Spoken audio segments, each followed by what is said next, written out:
We all know how neglected Nike has treated Caitlin Clark for a long time. They didn't finally release a real commercial that was, and granted, when they did, it was a fire commercial, but it didn't come out till December, like 6 weeks ago. And she's been in the league since May of 2024. They neglected her. Signature shoe, forget about it. It's not out yet. Hopefully that this spring, May. All right, so today is Super Bowl Sunday, and we need to talk about the absolute clown show some people are calling Nike's handling of Caitlin Clark's marketing opportunities. But first, let's set the stage with what Sophie Cunningham did this week that has everyone talking. Nike has confirmed to Adweek that it will not run an ad at Super Bowl 60.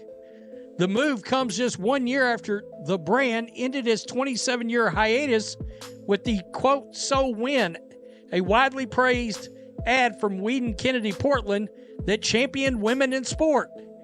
At the time of the publication, Nike did not provide additional comment on the decision to stay out of this year's big game. The brand will still have a dominant presence as the NFL exclusive supplier of uniform, sideline practice, and base layer apparel for all 32 teams. Nike's buzzy 2025 Super Bowl spot shone a spotlight on athletes including WNBA star Caitlin Clark, WNBA champion A'ja Wilson, and Olympic sprinter Sha'Carri. Here's a cleaner, tighter, and more structured rewrite that keeps the strong opinion but removes repetition and sharpens the argument. We've seen the numbers. Caitlin Clark drives ratings. She drives attendance. She moves merchandise. She brings in casual fans who've never watched women's basketball before. From a pure business standpoint, she checks every box a brand could want. And yet, the rollout from Nike has felt slow. Caitlin signed with Nike and began her WNBA career in May 2024. For months, she was breaking records, attendance, viewership, jersey sales. The momentum was obvious. But Nike didn't release a major commercial centered on her until December.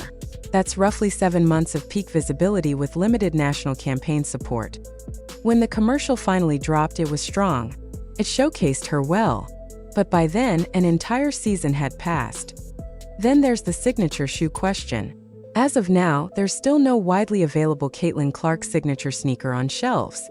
For an athlete generating this level of attention, that delay stands out, especially when other players with smaller commercial footprints have received signature lines more quickly. Now layer in the Super Bowl decision. Nike confirmed it would not run an ad during Super Bowl 60. That's notable because just 1 year earlier, the company ended a 27-year Super Bowl hiatus with a high-profile women in sports campaign that featured Caitlin Clark alongside other stars. That ad was widely praised. It generated strong visibility.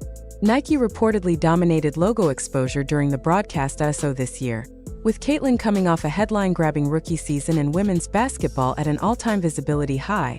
Nike chose not to advertise at all. Yes, Super Bowl ads cost around $8 million for 30 seconds. But Nike is a company that spends billions annually on marketing. From the outside, passing on that stage, while holding one of the most talked about athletes in sports, raises eyebrows. That's why Sophie Cunningham's comment hit the way it did, when she replied, "I promise you we get treated better at Adidas." It wasn't just sneaker banter. It tapped into a broader conversation about how brands support their athletes during peak cultural moments. To be clear, there's no confirmed evidence that Nike's decisions are political or racially motivated.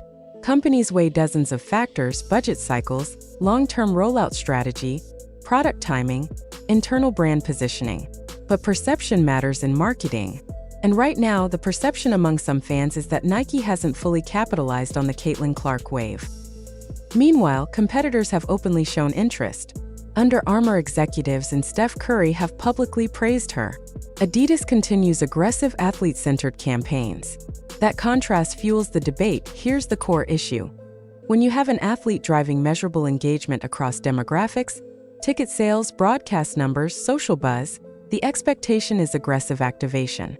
Quick campaigns, timely product drops, high visibility placements. Instead, the rollout has felt cautious. Maybe Nike is playing the long game. Maybe a major signature launch is coming. Maybe they're aligning product cycles with future moments.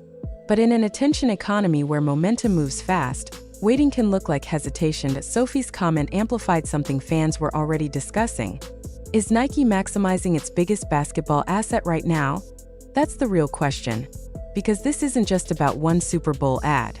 It's about whether a global brand recognizes and responds to a cultural shift in real time, or lets it pass by. What do you think? Is Nike strategically pacing the rollout, or are they missing the moment?